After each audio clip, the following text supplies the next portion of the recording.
amigos, ciudadanos, vecinos de Canarias. Como ustedes pueden comprobar, nos encontramos en la sede del Parlamento de Canarias con Cristina Tavío.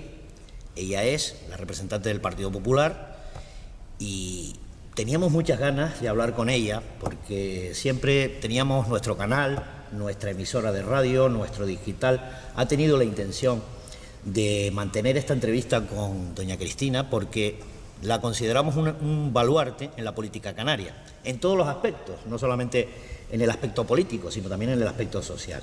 Muy buenos días, Cristina. Muy buenos días, encantada. Soy una admiradora de este canal de comunicación, de Carlos Moriati y de todo su equipo, de esa ironía que le quita crispación a la política y por lo tanto desde hace mucho tiempo tenía mucho interés en estar con ustedes. Quiero felicitarles por el tipo de comunicación que realizan.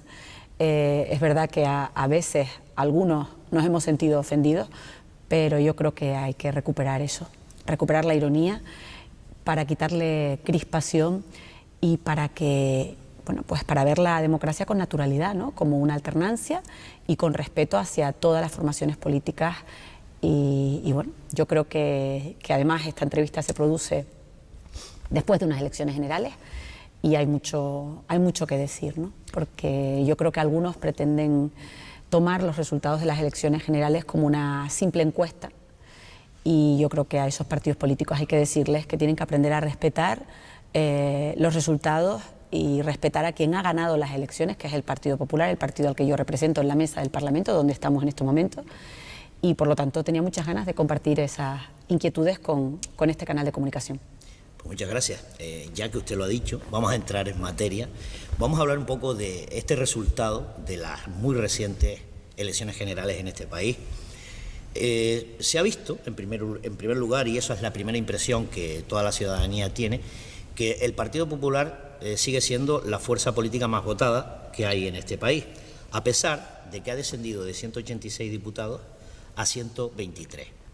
¿Cómo valora usted, digamos, que esa pérdida de diputados por parte del Partido Popular? Se da en un escenario mucho más plural. Han aparecido nuevos partidos que antes no tenían representación parlamentaria y que ahora sí tienen tanto representación en el Congreso de los Diputados como en el Senado. Y por lo tanto eso es muy positivo, porque la participación siempre es buena. Había personas que no se identificaban con el Partido Socialista o con el Partido Popular y ahora hay, de alguna forma, una oferta mayor. Eso es muy positivo, pero al mismo tiempo me da la impresión cuando escucho los medios de comunicación desde el resultado de las elecciones que algunos no quieren respetar o no les gusta aceptar, no les gusta que 7.300.000 españoles de las 17 comunidades autónomas han preferido al Partido Popular, que hemos ganado las elecciones en 13 de las 17 comunidades autónomas, en 39 de las 52 capitales de provincia, tenemos mayoría absoluta en el Senado y tenemos mayoría simple en el Congreso y por lo tanto tenemos toda la legitimidad para formar gobierno. Y deseamos que el resto de los partidos, que yo comprendo que tenían tanta ambición como nosotros de formar gobierno, para cambiar las cosas, que respeten que nosotros desde esa mayoría también pretendemos seguir cambiando las cosas para mejorar, para que mejoremos todos los españoles y para que todos nos sentamos orgullosos de ese gobierno. Yo comparto con usted, Cristina, esa, digamos, que positividad que tiene el hecho de que en el marco político nacional ahora mismo haya varios partidos, en concreto 4, que tienen esa preponderancia especial. Ya no podemos hablar de ese bipartidismo a ultranza que hemos tenido durante pues casi toda esta democracia, esa dualidad entre PP y PSOE. Ahora aparece Ciudadanos, aparece Podemos y desaparece prácticamente Izquierda Unida. Con lo cual tenemos un marco que es un cuatripartito, que está ahí pugnando pues, por tener capacidad de poder. Yo creo que también, y comparto con usted, como usted lo ha dicho, que eso es muy positivo pues, para la política nacional y para los ciudadanos de este país. ¿Cómo ve el Partido Popular ahora mismo la posibilidad de gobernar, digamos, teniendo potencia para hacerlo? Es decir, ¿cree usted que habrá algún pacto en especial por parte de Rajoy en este sentido? Yo creo que si algo ha demostrado Mariano Rajoy es que sabe llevar un barco en medio de una tempestad. Nosotros es verdad que sacamos mayoría absoluta, 187. Tú, José Ramón Chávez, dabas el resultado hace un momento, y aquel no era un escenario fácil. Teníamos un déficit muy por encima del que nos habían anunciado, teníamos la prima de riesgo que teníamos, la balanza comercial y el déficit público pues hacían ver en aquel momento que España era ingobernable, ¿no? Y por lo tanto no sé qué escenario es peor, si aquel o este. Ahora tenemos que llegar a acuerdos, tenemos que demostrar que creemos y que somos capaces de liderar ese diálogo para que todo el mundo se sienta representado, ¿no? Y yo creo que esto va a ser muy positivo para eso, para recuperar el interés en la democracia española y para sacar lo mejor de todos y cada uno de los españoles, ¿no? Y de las españolas. Yo recuerdo que en el último debate, antes de las elecciones, entre Pedro Sánchez, el líder del PSOE, y Mariano Rajoy, el líder del Partido Popular, hubo muchísima tensión. Había una especial tensión, sobre todo por parte de Pedro Sánchez, en el sentido de calificar directamente, digamos que la actitud del señor Rajoy a lo largo de esta legislatura. Y Pedro Sánchez dijo o sugirió de una manera indirecta que el señor Rajoy era una persona indecente. Imagino que lo dijo con carácter político, ¿no? Porque claro, evidentemente ese término es un poco fuerte. Pero vamos, ¿usted cómo ve ese tipo de manifestaciones? O sea, ¿le parece correcto, le parece adecuado, a pesar de que mucha gente estaba pues muy indignada con el tema, la última legislatura de Rajoy? Nosotros, los políticos, tenemos una función ejemplarizante, ¿no? Y por lo tanto, si nos dedicamos a insultar, la gente en la calle va a pensar que eso es lo normal. Y yo creo que tenemos que huir de los insultos. Precisamente, lo decía hace un momento, ¿no? Hay que quitarle crispación a la vida política, ¿no? Y yo creo en eso, ¿no? Y por lo tanto tengo que dar ejemplo de ello. Y no, bueno, pues a mí no me hubiera gustado que mi líder me representara de esa manera, insultando al adversario, más cuando tenemos enfrente a Mariano Rajoy, un hombre honrado, honesto. Todo el mundo sabe que ganaría más dinero si siguiera ejerciendo su profesión de registrador de la propiedad. Y además todo el mundo sabe que es el primer político presidente del gobierno de España que ha hecho públicas sus declaraciones de la renta y de patrimonio de los últimos 10 años. Y por lo tanto se ha abierto un canal, por decirlo en lenguaje popular. Y eso yo no creo que todo el mundo sea capaz de hacerlo, ¿no? Afortunadamente, a raíz de eso, también en el Parlamento de Canarias y en todas las instituciones todos hemos hecho público nuestro patrimonio. Yo creo que eso es muy bueno. Y bueno, pues a partir de ahí hay que tener un poquito más respeto a la hora de utilizar el lenguaje, porque es que a través del lenguaje estamos sembrando odio en la sociedad, ¿no? Sí, vamos a ver, el lenguaje es fundamental, sobre todo en política, porque entiendo yo, nosotros que somos informadores, tenemos que utilizar correctamente el lenguaje, pues para que el mensaje llegue a la mayoría de gente posible. Y procuramos utilizar ese tipo de lenguaje correcto, directo, pero al mismo tiempo contundente, ¿no? Bueno, ya que estamos en el tema, tengo que hacerle una pregunta obligada, ¿no? Y es, ¿por qué pasa con la corrupción? O sea, el Partido Popular siempre ha dicho que los casos de corrupción que ha tenido, por ejemplo, el caso Bárcenas, la Gürtel, la Púnica, el caso Fabra, etcétera, etcétera, han sido casos puntuales de, digamos que de gente que bueno... No. Hombre, o sea, a lo mejor la expresión puntual no es la más adecuada, y me explico. O sea, a los miembros del Partido Popular nos avergüenzan esos casos y no los consideramos casos puntales, los consideramos casos gravísimos y queremos que efectivamente, si los jueces y tribunales deciden que efectivamente hubo malversación de caudales públicos o hubo información privilegiada, esas personas tienen que pudrirse en la cárcel. Tienen que devolver también lo que han robado. Por eso hemos cambiado las leyes, para que así sea. Y no son casos puntuales. Ahora bien, nosotros diferenciamos mucho. Una cosa es que haya personas corruptas dentro de mi partido, igual que las hay dentro de otros partidos, y otra, que nuestro partido sea un partido corrupto. Y esa es una diferencia. Tenemos toda la legitimidad y todo el derecho a pedir respeto hacia el partido político y hacia personas honestas que seguimos formando parte de ese partido.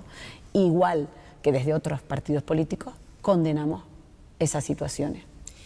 Que insisto, Sí. No son puntuales, son gravísimas.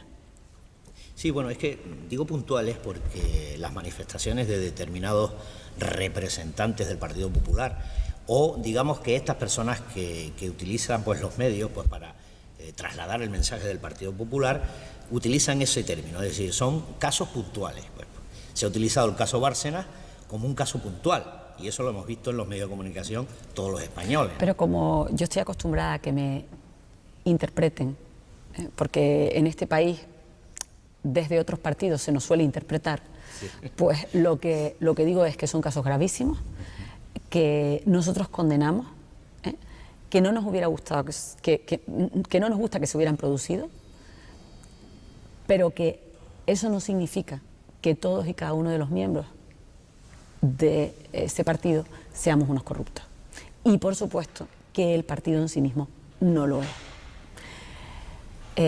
Pedimos respeto hacia nuestra formación política, al mismo tiempo que condenamos y que queremos que esas personas que han cometido esos delitos tengan todo el peso de la ley.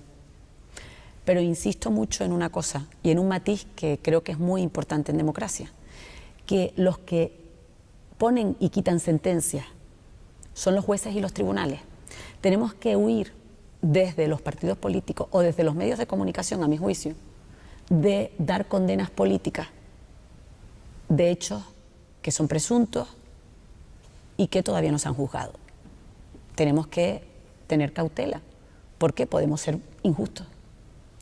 ¿Cree usted realmente en la separación de poderes en este país, en la democracia española? Es decir, sabemos que la justicia, en determinados casos, ha estado presionada, digamos, por el poder político, pues para no decantarse con determinadas sentencias u otras, pero sí para, digamos que, actuar de una manera pues más directa hacia un lado y no hacia el otro. ¿Cree usted que este país necesita una verdadera separación de poderes? Vamos a ver, igual que hay políticos corruptos dentro de, desgraciadamente, casi todos los partidos políticos, sí. Hay jueces corruptos, hay médicos corruptos, arquitectos corruptos o no tan profesionales, por decirlo de otra manera, y eso no significa que todo el cuerpo, el Consejo General del Poder Judicial lo sea. Yo sigo creyendo en la justicia, pero cometen errores como los cometemos los políticos y como los comete cualquier gremio. Y desde ese punto de vista tenemos que, en asuntos como el Sistema General del Poder Judicial, en mi opinión, hay que llegar a grandes consensos y hay que buscar a los mejores. Y es verdad que yo creo que el sistema que tenemos es el mejor posible. Y creo que son más las sentencias que están bien dictadas que aquellas sentencias en las que interfiere el poder político. Creo que, de verdad, y lo creo honestamente, que tanto el Partido Socialista como el Partido Popular, que hemos de alguna forma tenido el monopolio del gobierno en los últimos, después de la transición en España, hemos respetado a la justicia o al menos lo hemos procurado. Esa es mi impresión y quiero seguir trabajando para que así sea. Bien, vamos a cambiar un poco el tercio y vamos a pasar un poco de la justicia a, digamos, este marco constitucional que tenemos en este país. ¿Cree usted correcto que, por ejemplo, el Partido Socialista, que se declara o se define como un partido republicano, sea consuetudinario y apoye la monarquía? ¿Lo ve usted políticamente correcto? No me corresponde a mí, yo soy afiliada del Partido Popular, no me corresponde a mí decir los estatutos, ¿no?, o los principios y valores de un partido político. Eso les corresponde a los afiliados y simpatizantes del Partido Socialista cada vez que se celebran los congresos, ¿no? Y bueno, pues ellos, mientras lo expliquen y haya mucha gente que lo siga, pues están en su derecho, respetando las leyes, por supuesto, de luchar o sentirse identificado con las instituciones que ellos consideren. Yo alabo en ese sentido al Partido Socialista. Hemos sido capaces hace no tanto tiempo de ponernos de acuerdo cuando este país estaba en el pozo, estaba en la ruina, estaba en el abismo, entre los dos partidos políticos principales, cambiar la Constitución para que no nos pudiéramos endeudar por encima de los de nuestras posibilidades, dicho de otra manera, para que ningún gobierno se vuelva a gastar más de lo que ingresa. Y yo creo que eso es algo muy positivo, es sentido común. Esto es lo que haría cualquier ama de casa o cualquier padre de familia con lo que ingresa. Y eso mismo hay que hacerlo. ¿Por qué? Porque si no, resulta que a nuestros hijos le estamos dejando los intereses de las deudas que generamos, ¿no? Para vivir mejor hoy, nos endeudamos y ese dinero lo terminan pagando nuestros hijos. Y eso es lo que no se puede permitir. Eso es lo que ocurrió precisamente en este país en el año 2011. Yo creo que la lección la hemos aprendido todos. Muchas familias se acostumbraron a hacer lo mismo que veían hacer al gobierno, que es vivir por encima de sus posibilidades, y eso hizo que, bueno, pues eso trajera unas consecuencias que desgraciadamente se han pagado con tragedias familiares, ¿no? Y tenemos que huir de eso. Y yo creo que fuimos capaces de ponernos de acuerdo para eso. También fuimos capaces de ponernos de acuerdo en la sucesión del jefe del Estado. El Partido Socialista tuvo altura de miras y puso por delante los intereses generales de España a los intereses personales, y por lo tanto quiero pensar que ahora que estamos en una nueva encrucijada, porque no hay una mayoría absoluta en el Congreso que avale el nuevo gobierno, yo creo que bueno, pues que van a respetar al partido que ha ganado las elecciones, como se ha respetado tradicionalmente en la transición española, desde la transición. Y yo creo que vamos a ser capaces de seguir perseverando en las reformas que sean buenas para todos y que permitan generar empleo, que es el compromiso que ha tenido el partido. Seguir bajando impuestos, que es en lo que creemos, y por supuesto generando empleo, que es lo que nos da la libertad a todos, ¿no? Cualquier familia que tiene empleo tiene independencia.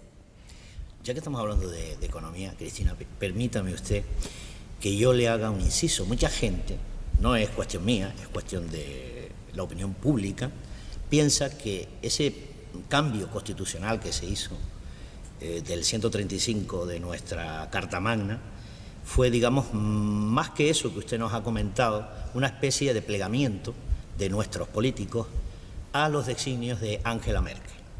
Esa idea es la que más subyace en la opinión pública nacional. Se lo comento porque nosotros estamos al tanto de la opinión pública, entonces la gente nos dice y nos pregunta mucho eso.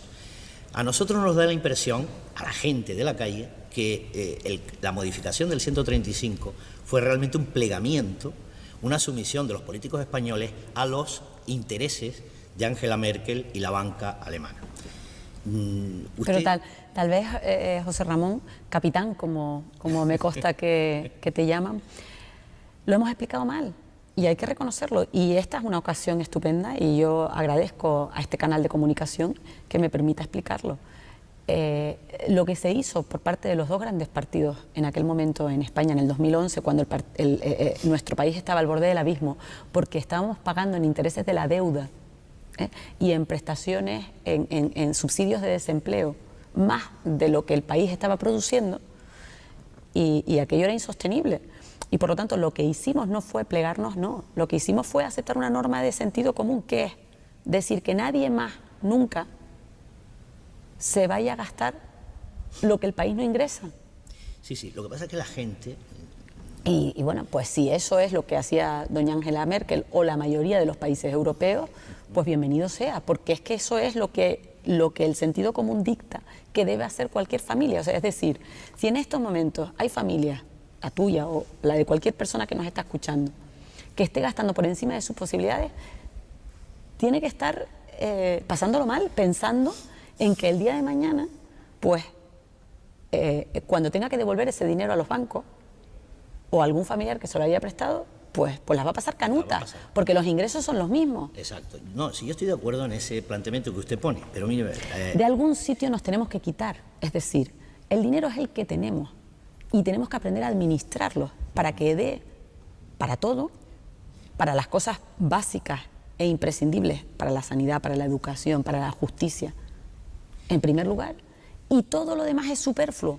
Yo estoy de acuerdo en ese planteamiento que usted pone. Además, yo creo que es de sentido común, pero es que pasa una cosa. Los datos de la deuda nacional cada vez son peores. Es decir, en 4 años que ha estado Rajoy en el gobierno, hemos visto que la deuda nacional, a pesar de esa política que usted plantea de austeridad, etcétera, etcétera, La deuda nacional ha subido un 37% en 4 años. Luego algo falla, o sea, hay algún planteamiento económico que no se está haciendo bien.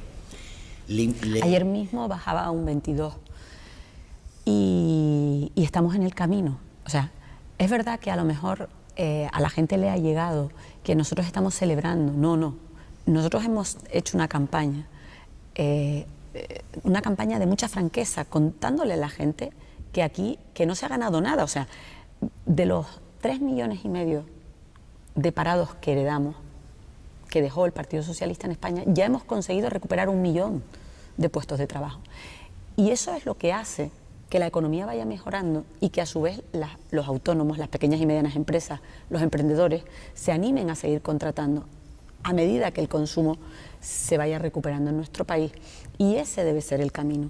Insisto, no gastarnos más de lo que tenemos, sino lo que ingresamos en una familia, en una empresa o en cualquiera de nuestras administraciones y hacer las reformas que permitan seguir generando inversión. ¿Y no cree usted que realmente en España lo que hace falta es que haya más cotizantes a la seguridad social? Me explico. Por supuesto. Sí, pero me explico. Es que es lo que te estoy diciendo, es que es lo que estoy intentando explicar. Pero la pregunta viene por aquí. Es que parece ser que hemos transformado o hemos cambiado la forma de contratar en este país en los últimos 4 años. Antes se contrataba de una manera más indefinida, pero los datos son evidentes. Ahora mismo casi el 90% de los contratos que se efectúan en este país son contratos temporales.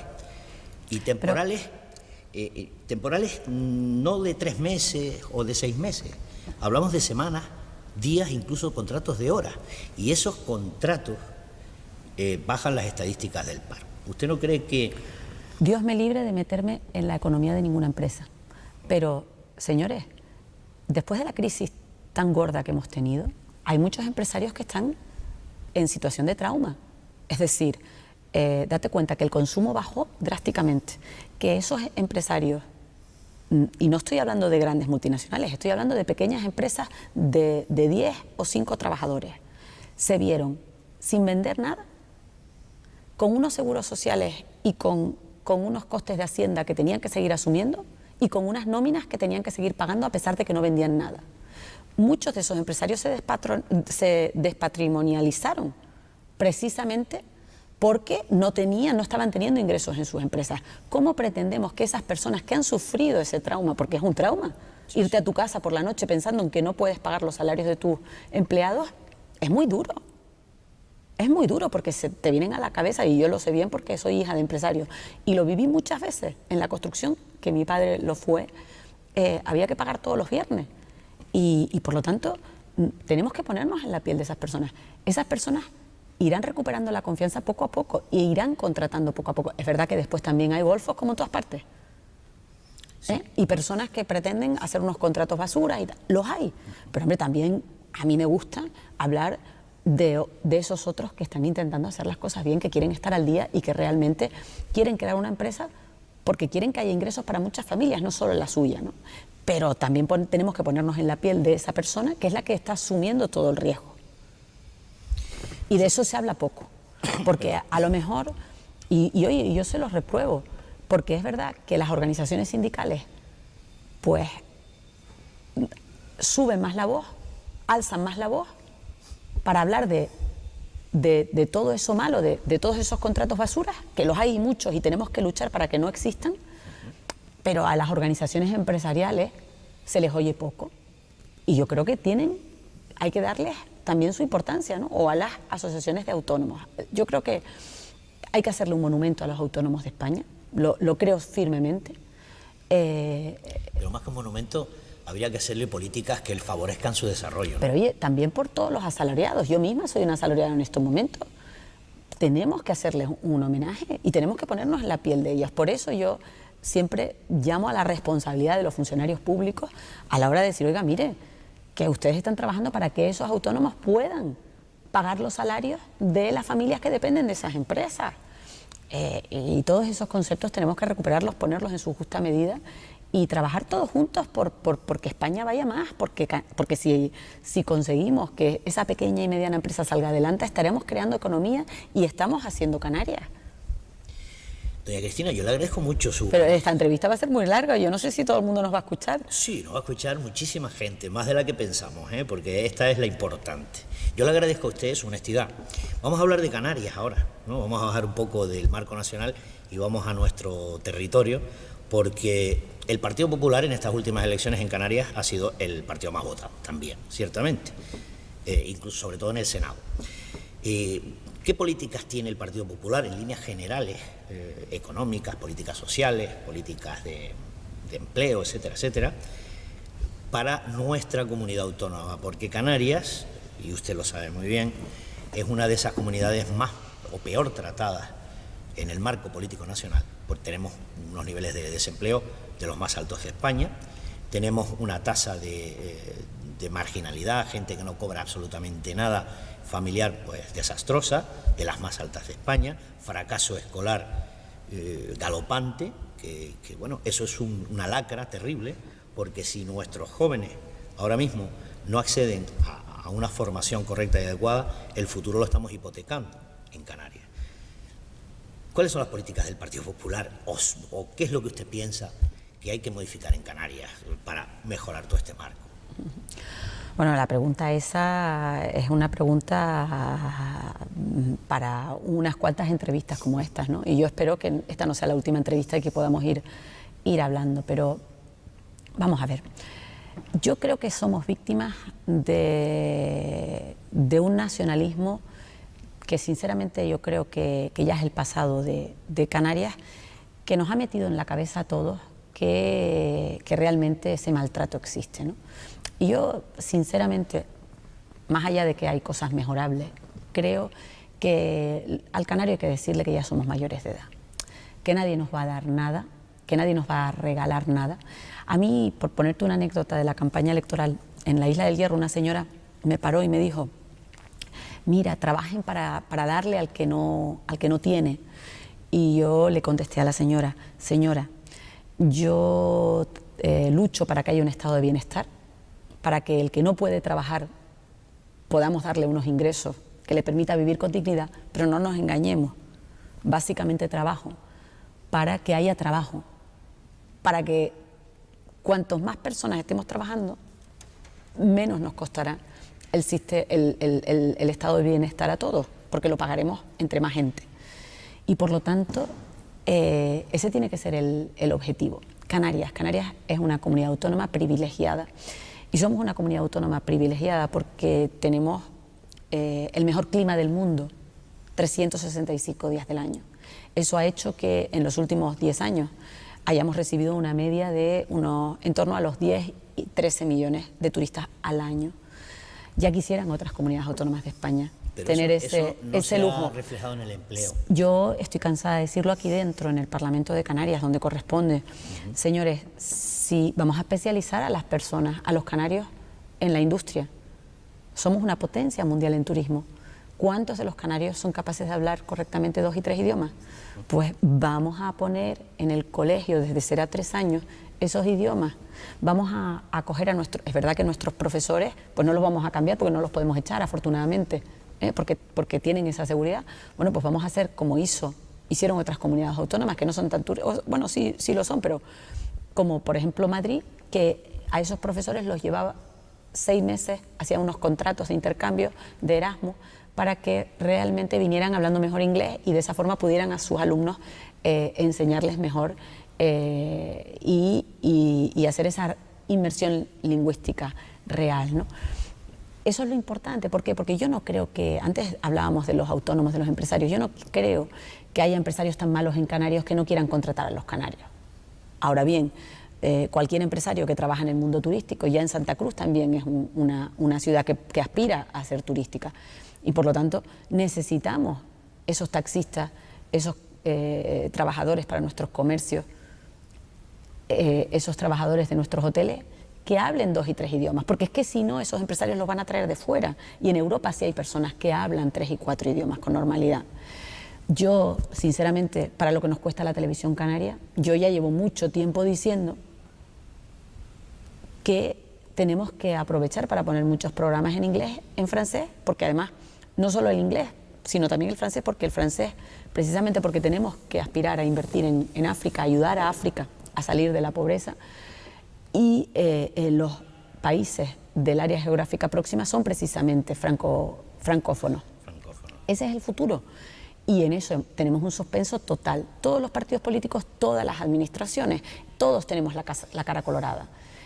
En cuanto al desarrollo de otros sectores ligados al turístico, la agricultura, la industria, señores, desgraciadamente, somos en estos momentos unos campeones de importarlo todo en nuestros barcos. Antes teníamos la despensa, muchos de nuestros municipios, de los 31 municipios de Tenerife, era la despensa de nuestra despensa, la de todos, los huevos, la carne, el pescado, las papas. Pues cada día todos esos productos mínimos del potaje, de la ensalada que comemos habitualmente, pues vienen por el puerto. Eso tenemos que empezar a cambiar el chip. Y tenemos que realmente, a mí me encanta cuando voy a cualquier municipio y veo ese mercadillo del agricultor, donde el agricultor, o sea, la recompensa que recibe, porque si tenemos que ir eliminando, ya lo decían nuestras canciones, ¿no?, eliminar los intermediarios, pues si conseguimos esa venta directa de los productos del campo y de la pesca, de alguna manera le estamos dando más ingresos a nuestros pescadores, a nuestros agricultores y a nuestros ganaderos. Pues trabajar para eso, dar facilidades para que realmente esa persona que apuesta por el campo, oye, que es tan digno vivir en una explotación ganadera o en una explotación rural, pues que puedan tener los ingresos dignos y que puedan vivir igual.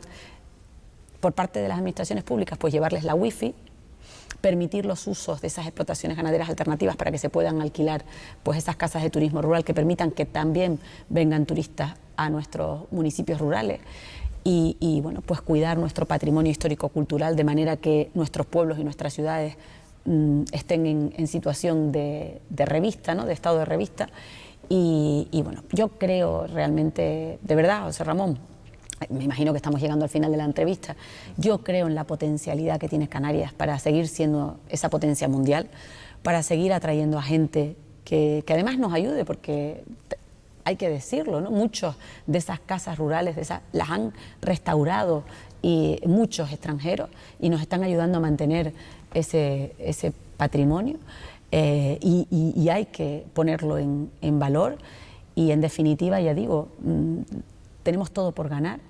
Nuestra situación geográfica próxima a África hace que tenemos las dos universidades más cercanas europeas al continente africano y por lo tanto nuestros profesionales, nuestros ingenieros, nuestros arquitectos tendrían que estar presentando para hacer esas obras. Tenemos también los mejores hospitales de referencia, tanto público-privado, cercanos al continente africano y por lo tanto toda esa población emergente de África, los que están consiguiendo salir de la pobreza, podrían eventualmente venir a usar esos hospitales públicos, nuestra sanidad, y tenemos que buscar sistemas para que eso sea posible o para que nuestros profesionales sanitarios también puedan ir a prestar esa sanidad a ese continente y ya digo que estamos en el camino, pero hay asignaturas en lo que te comentaba de nuestra industria, de nuestra agricultura, de nuestra ganadería y también en la aptitud lingüística, en la inmersión lingüística de nuestra gente, pues estamos suspendidos y está todo por hacer.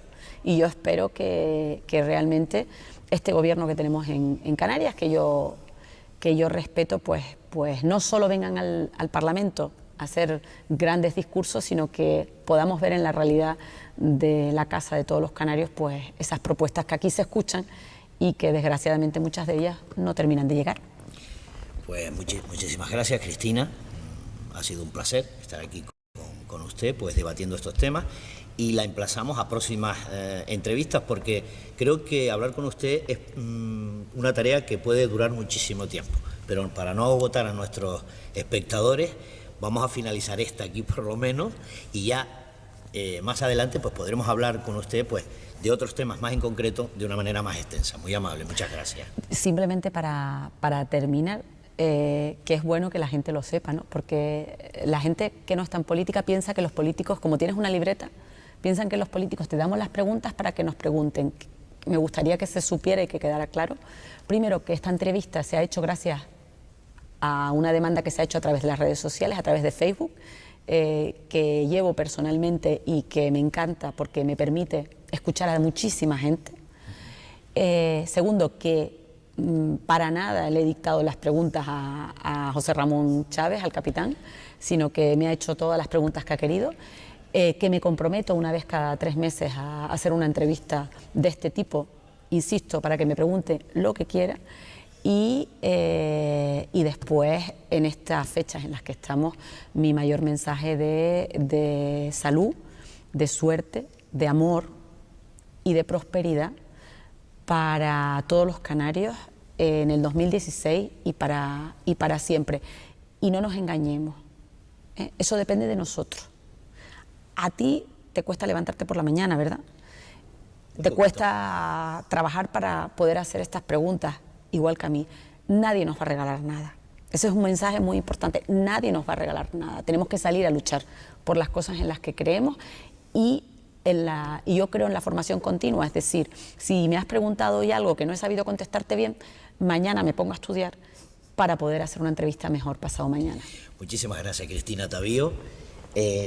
Nosotros constatamos y confirmamos que nada de lo que hemos hablado aquí estaba pactado. Nosotros somos un medio libre, independiente y que no tenemos ninguna programación específica para una persona u otra en concreto. Espectadores de Radio Esperantia en nuestro canal 3, Canarias al Sol, muchísimas gracias y no se olviden ustedes de suscribirse a nuestras redes sociales. Cristina Tavío, muchísimas gracias por su honestidad, por su valentía sobre todo, al ponerse aquí delante de la cámara de Canarias al Sol. Muchas gracias. Un placer y repito, feliz Navidad, salud, suerte, amor y prosperidad para todos. Dicho queda.